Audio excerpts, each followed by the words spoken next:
నారా చంద్రబాబు నాయుడు గారి లైవ్‌లో మరి ప్రమాణ స్వీకారాన్ని చూసారట వైఎస్ జగన్మోహన్ రెడ్డి. వైఎస్ జగన్మోహన్ రెడ్డి చంద్రబాబు ప్రమాణ స్వీకారాన్ని లైవ్‌లో చూసినట్టుగా తాజాగా అయితే ఒక వీడియో సోషల్ మీడియాలో సర్క్యులేట్ అవుతోంది. నారా చంద్రబాబు నాయుడుని వైఎస్ జగన్మోహన్ రెడ్డి అండ్ ప్రభుత్వం ఎన్ని రకాలుగా అయితే ఇబ్బందులు పెట్టిందో ప్రత్యేకంగా చెప్పాల్సిన అవసరం లేదు. ప్రతిసారి కూడా ఇదే రకమైనటువంటి తంతు. ముఖ్యంగా చంద్రబాబు గారిని, కుటుంబ సభ్యులని సైతం వదిలిపెట్టకుండా నానా మాటలు అన్నారు.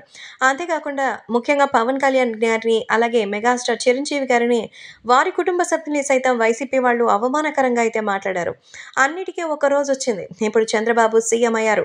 చంద్రబాబు సీఎం అవ్వడం కాదు, ఖచ్చితంగా జైలుకు పంపిస్తానని ఛాలెంజ్ చేసిన జగన్మోహన్ రెడ్డి ఇక వెళ్లాల్సినటువంటి పరిస్థితి వచ్చింది. అయితే చంద్రబాబు ప్రమాణ స్వీకారోత్సవం సందర్భంగా అంగరంగ వైభవంగా అయితే ముస్తాబై ప్రధాని నరేంద్ర మోదీ స్వయంగా వచ్చి అందరికీ శుభాకాంక్షలు అందించారు. ఈ నేపథ్యంలో ఈ విజువల్స్ అంతా కూడా జగన్మోహన్ రెడ్డి తన మొత్తం క్యాబినెట్‌తో సహా మరి ఇంట్లోనే లైవ్‌లో చూస్తున్నట్టుగా అయితే తెలుస్తోంది. అంటే తన ఆఫీస్ ఇప్పుడు తన ఇల్లుగా మారిపోయింది. ఏ ముఖం పెట్టుకొని ఆఫీస్‌కెళ్తారంటూ మొత్తానికి జన సైనికులు, టీడీపీ కార్యకర్తలు ఎద్దేవా చేస్తున్నారు. ఇదే జగన్మోహన్ రెడ్డి అండ్ టీమ్ అటు తెలుగుదేశం పార్టీకి సంబంధించిన ప్రతి ఒక్క విషయాన్ని నామరూపాలు లేకుండా చేసింది.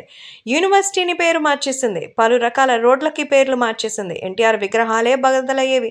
అన్న క్యాంటీన్లు కూలదోసేవారు. కానీ ఇప్పుడు కర్మ అనేది తిరిగి వస్తుందంటారు. బహుశా జగన్మోహన్ రెడ్డి ఆ వీడియో చూస్తూ అలాగే ఆలోచించుకుని ఉంటారంటూ మరి టీడీపీ అభిమానులు కూడా షాకింగ్ కామెంట్స్